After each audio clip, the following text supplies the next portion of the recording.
You're watching News 4 in depth. Keeping our children safe at school. The first line of defense and the first layer of safety we have is that locked door. What's being done at the local and state levels, and who is paying for it? Plus, holding districts and the state's top safety leaders accountable. Where do you think we have the most room for growth in terms of safety? I want my daughter out. I want all the students to be safe. What happens when parents show up on campus during an incident? The responses from districts are very different. You go to work to teach. You go to work to nurture students. And we address a troubling trend in schools. You don't go to work to be attacked daily. Teachers injured on the job. Right now on News 4 In Depth. And welcome to News 4 San Antonio In Depth, friends. I'm Jonathan Martinez. I'm Mandy Noel. Tonight we take a deep dive into school safety and what's being done to keep your children and teachers safe. We will have all of your top stories for the day in the News 4 Snapshot. But first, let's go ahead and check in with Chief Meteorologist Chris Suchan. He's tracking the threat of storms out there. Hey, Chris. Yeah, we do have a little bit of rain, including some thunder. Not in Bexar County at this time, but let's go a little bit closer in here on Live Power Doppler radar. They're in Kendall County, near Comfort, just to your southeast. You see a thunderstorm that's in progress. And in fact, let's bring you into a Storm Tracker 4, some live pictures here from I-10. And you'll see the rain that we have right now. It's right there south of that thunderstorm. And it was in some heavy rain earlier. Now it's just really light activity. Let me go back over to radar and show you what we have. It's heading now east, back towards Bexar County. It's right there. That's Storm Tracker 4. And here, there might be some pea-sized hail east of Comfort. And there in Boerne, we're going to keep an eye out for you, as you might be able to scrape into some of these downpours from this thunderstorm as it's moving east. Not severe. You don't see big hail on it with Hail Tracker. Storm that's north of Fredericksburg, that might have dime to penny-sized hail on it at this time, just north of downtown Fredericksburg. To the west, you see a little light rain in Rock Springs and a couple little sprinkles and showers that we'll be watching over the next couple of hours, and a little bit of rain to the east. We are in a level 1 out of 5 severe weather risk this evening. We just can't completely drop your guard on a storm like we have there in Kendall County here for the next 2 hours ahead or so. We'll have another update for you coming up shortly, guys. Since the Robb Elementary school shooting, school safety in Texas is under a microscope. One of the consistent issues is making sure doors are locked and that they stay locked. Nearly 2 years later, districts are still having issues with doors. Whether it's a student holding a door open for a stranger, parents opening doors, or a teacher keeping a door propped open. It's one of the most common safety violations the Texas Education Agency says it finds during school safety audits, despite the state pouring millions of dollars into school safety funding. You spend millions and millions of dollars and it's circumvented by a rock. The first line of defense and the first layer of safety we have is that locked door. Districts want help. Southside made a series of student videos to inform the community about it. Northside and Northeast are asking parents to talk with their kids about the dangers of opening up doors. Well, across Texas, school staff required to check and make sure doors are locked and secure, and they also have to undergo intruder detection audits. District officials across San Antonio tell us they regularly talk about school safety at school board meetings. They also give presentations and update leaders on how the process works and how they're doing. The audits were introduced following the Uvalde school tragedy back in 2022. Almost 84% of campuses were checked. As for the current school year, the goal is to check every single one of them. For months, we've been telling you about House Bill 3, the school safety legislation enacted this year. Now, close to the end of the school year, we checked in with some local districts to ask how they've adjusted to the new mandates. School district officials say it's made staff more aware of safety protocols and districts more diligent in executing proper procedure, like the door thing. On the other hand, the bill was largely without funding from the state, only giving schools a fraction of the money it would take to fully implement it. So we would have struggled regardless. This has just exacerbated those costs. Being able to staff appropriately with the skilled professionals that we need to meet the provisions of that bill, we're going to be incredibly challenging. The bill requires each campus to have a trained security officer, but it only gave each district $15,000 per campus. Now, in the aftermath of the Uvalde school shooting, Governor Greg Abbott appointed John P. Scott to be the new chief of school safety and security. Since then, the office has expanded and Scott was promoted to director. His role to make sure the more than 9,000 schools across Texas have what they need to promote safety, meet the new requirements, and implement new laws as well. Scott recently sat down with the I-Team's Jordan Elder. He he says he spent most of year one traveling across the Lone Star State in looking at the security measures at schools. And one of the common things that we saw around was there's a lot of people telling schools what to do, but not a lot of folks telling them how to do it. So that's what we've tried to develop. Scott says he was surprised by the level of security schools are achieving, saying districts large and small have people committed to doing even better. Where do you think we have the most room for growth in terms of safety? Well, one of the things that needed a little bit of growth was a standardization. And we did that with the school safety facility standards. We kind of set a benchmark for everybody to meet. Now, he also adds the sticking point for many school districts is that they need more funding to upgrade security. Bottom line, Texas school districts say they're not getting the help they need from the state for school safety funding. Two bills stalled during special sessions last fall. Senate Bill 5 would have sent an extra $800 million to public schools for security upgrades. House Bill 2 would have given public schools about $2.2 billion for safety measures. It also would have created and funded 2 grant programs to help pay for different security methods. Governor Greg Abbott has said school funding will most likely not pass until school vouchers do. Unless there is another special session, we'll have to wait until the 2025 legislative session. San Antonio's largest school district, Northside ISD, has taken proactive steps this year to prioritize safety. That includes several safety initiatives, numbering every outside door on campuses for quick reference in an emergency. There are routine door checks, added police officers to its force. All campuses are equipped with silent panic technology. The district has a portable metal detector move randomly throughout the high schools. They also use a handheld metal detecting wand at each middle school.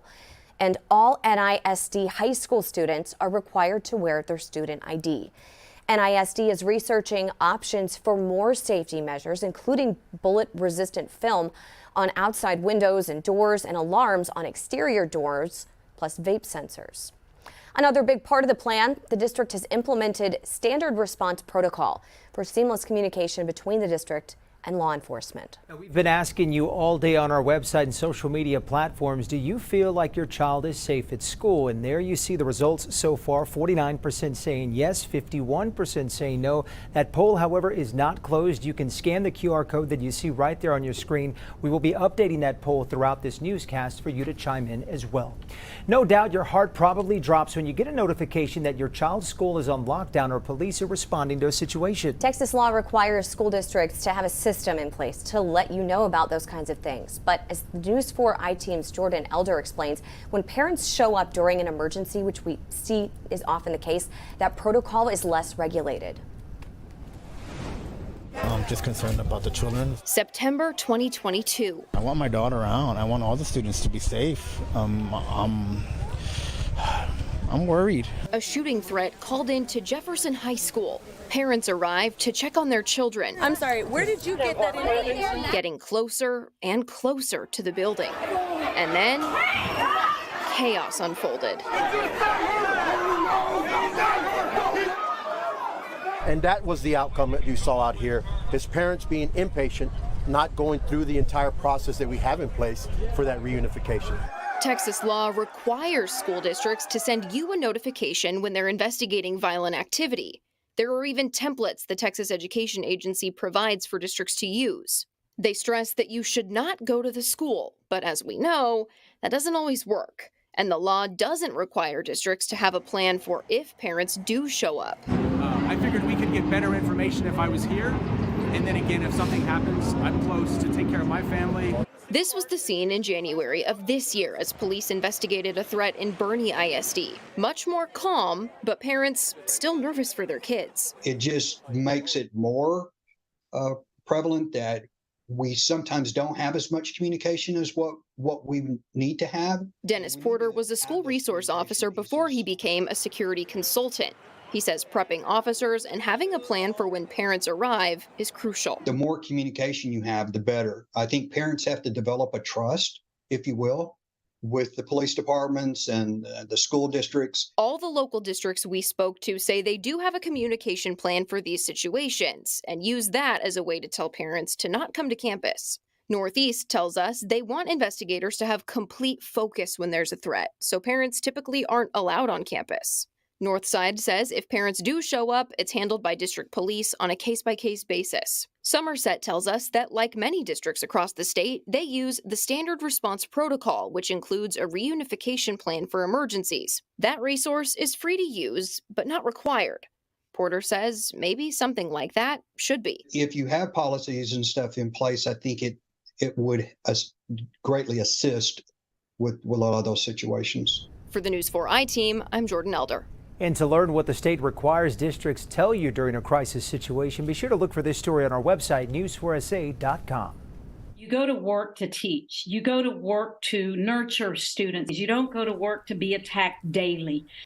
We're also following an alarming trend in classrooms across Texas. More students assaulting teachers. State data shows more than 2,900 incidents last school year. A national task force has been studying the trend for years. They say it's going to take training, funding, and staffing to see a decline in those numbers.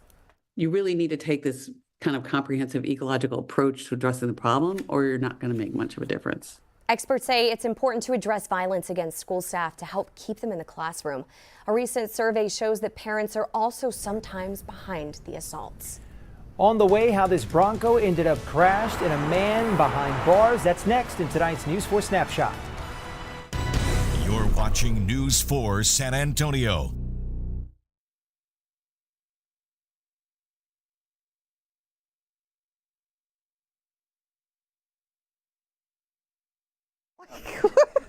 Hallmark Kate Moss, run with the story. Do I need to press anything, guys? I'm out. Bye, Des. Do I need to press that remote, guy, or y'all got it? Or do I need to do it? Hello? Okay.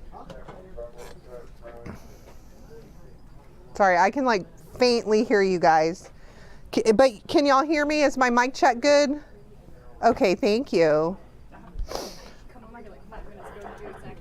Huh? I went over here 5 minutes ago. Oh, okay. Thank you. Or somebody did. Oh my gosh, Monica. It set up 5 minutes ago. It just went back.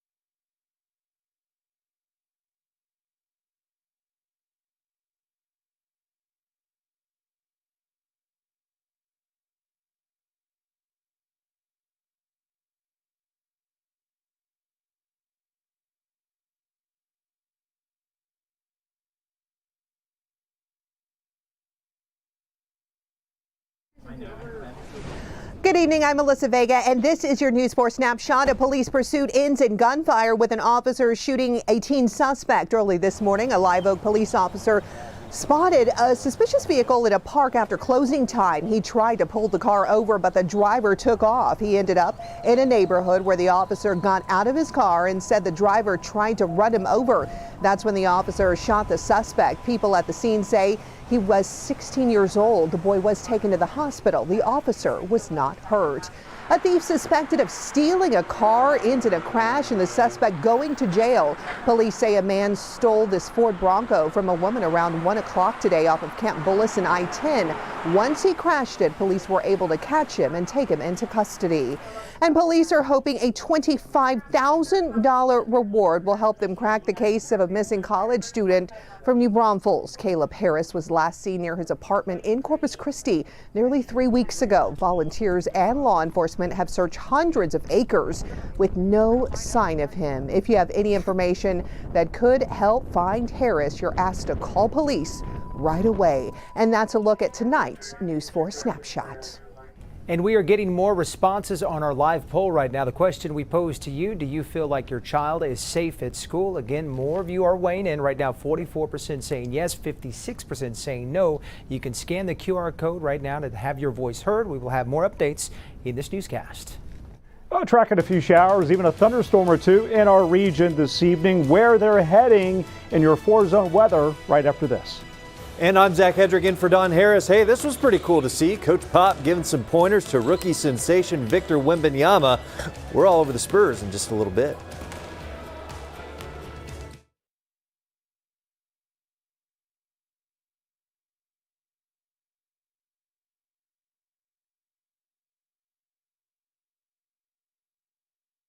What, does he have rain or is it just dry?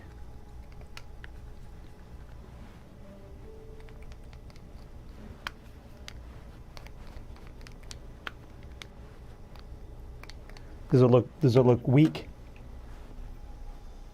Don't use it.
Welcome back to News 4 In Depth as we cover school safety right here in our community. One San Antonio area school district is stepping up its anti-bullying efforts.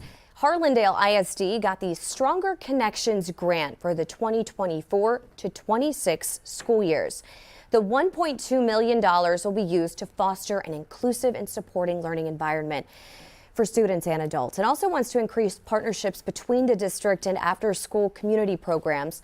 Lastly, the money will help create programs to improve attendance, minimize bullying, at-risk behaviors, and triggers that can affect a student's mental, social, and emotional achievements and success.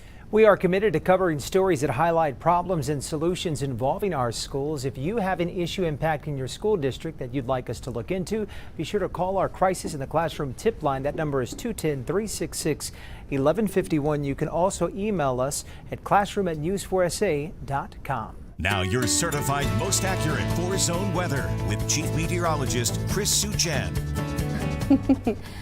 Well, tracking a little bit of rain. Did you get out there. a little bit of rain? Yeah, we got Joe DiCarlo out there. Yeah, and he's out there. He's near Bernie, pulled off right now. Not seeing any rain at this time here, but it's very close by into Bernie here. And so let's first of all show you the broad view here across the state. And what's happening is we have the upper low now coming into the central part of Texas, and you see how it is forcing these showers and thunderstorms to go up near the east side area, that area of low pressure. The little low that you see near Houston, that was the impulse that came through this morning. It was kicking up widespread showers and thunder eastern half of our area, and it actually included at least half of Bexar County early this morning with a little bit of thunder. Nothing that was severe, but some downpours from that little impulse, and there it is moving away here. All right, so Raul B. Rodriguez, Weather Cam Network here. Let me show you the camera views. That's a thunderstorm in the distance northeast of Kerrville in Gillespie County, so that's a pretty cool shot. Then in Uvalde, off at a distance, you see a little bit of shower activity popping up there. This is east on 90 heading towards Medina County.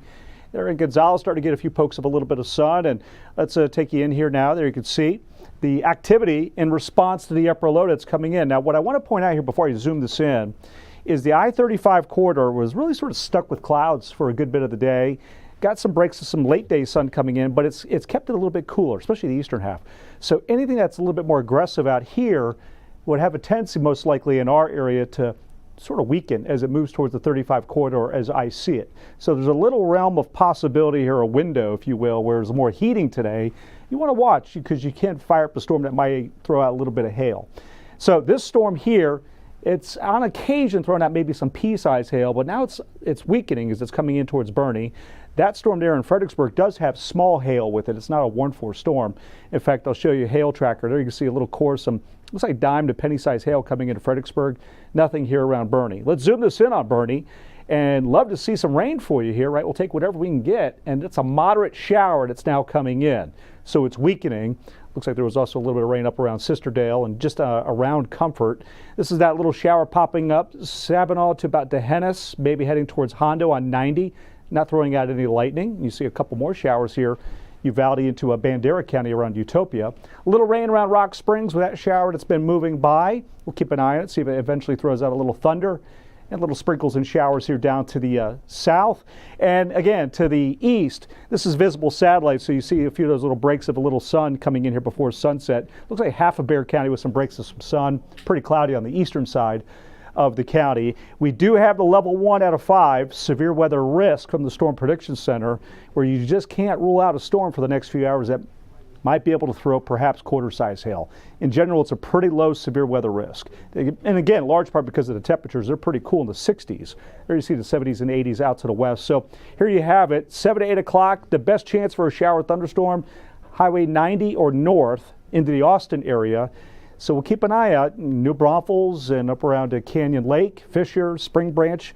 You're not out of the woods just yet until about 9 to 10 o'clock. And then all that commotion moves out. We get some morning fog and cloud covered, and what a beautiful Friday to look forward to. So a little murky to start the day, but have your sunglasses. You're going to need them, and it's short-sleeved weather. We're going to go up to 82 for the high temperature. So 7-day forecast, 82 to 76, 75, a little gusty on the winds there on Sunday. Another rain chance coming in early next week out west. 91 tomorrow, then the 80s. It looks pretty good for your weekend. Hill country, beautiful weekend to look forward to. A little bit more cloud cover coming in on Sunday. And here's our Eastern Zone extended forecast. Now here's Zach. This is the Thomas J. Henry Sports Desk. Well, so far there haven't been too many fireworks in this year's men's basketball tournament until late this afternoon. Finally, there was a big comeback and a thrilling finish. It's what March Madness is all about. Dayton and Nevada in a close one with under 3 minutes to go. Nevada had a 17-point lead at halftime, but the Flyers come all the way back and knot it up. At 56 all, it would yo-yo back and forth as the Wolfpack retake the lead with just over 60 seconds left. But the Flyers answer, getting a big bucket here from Nate Santos. The Flyers would hit a couple of free throws, and Nevada had a shot to send it to overtime. But the Flyers hang on after completing the comeback, and they are moving on. Some of the late games just getting underway. It's good news for the Texas Longhorns. Dylan Dessou, their big man down low, making his return to the lineup. And then Kentucky and Oakland just getting underway in the South region. The winner of that game will take on the winner of Texas Tech and NC State. If the Longhorns win, they'll face off against whoever comes out on top between St. Peter's and Tennessee in the round of 32. And former Wagner star Kevin McCullough and the Kansas Jayhawks tip off against Samford just before 9 o'clock tonight.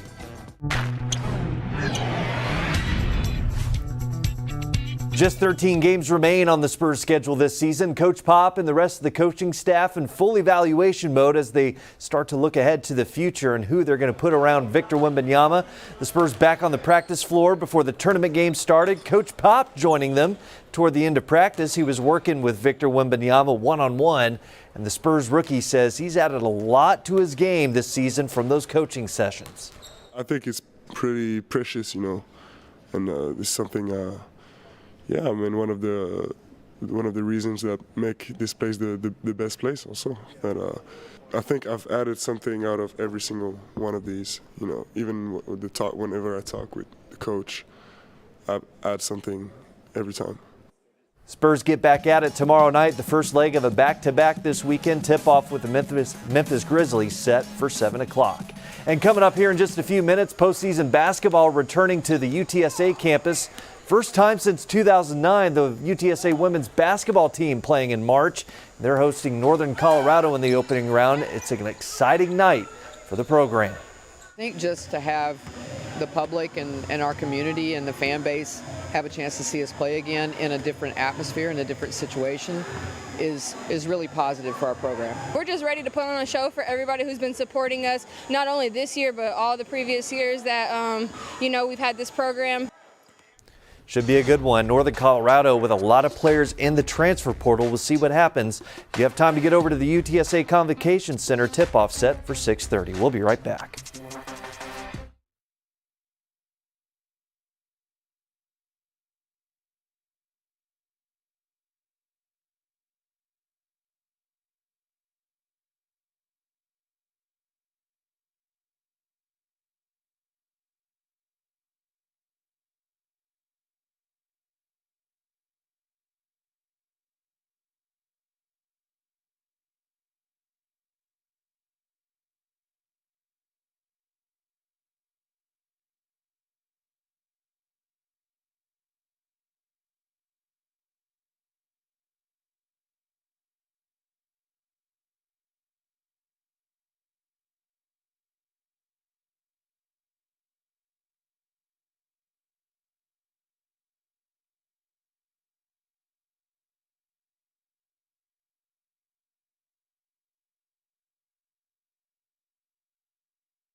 Thank you for joining us for News 4 In-Depth on school safety. Yeah, and here's another look at the results of our poll this evening. We certainly appreciate you weighing in. The question we asked you, do you feel like your child is safe at school? So far, 69% saying no, only 31% saying yes. You can scan the QR code right now and you can still chime in. Responses fluctuating there quite a bit. You can also watch this and all of our in-depth newscasts on our YouTube channel. We've covered more than 20 issues important to you. You can scan this QR code, then click on podcasts at the top of the page. Okay, still to come, the U.S. calling for an immediate ceasefire in Gaza. The vote now heads to the United Nations soon. Details next on News 4 San Antonio at 6:30. Stay with us.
This is News 4 San Antonio at 6:30. Welcome to News 4 at 6:30. I'm Andy Noel. I'm Jonathan Martinez. Right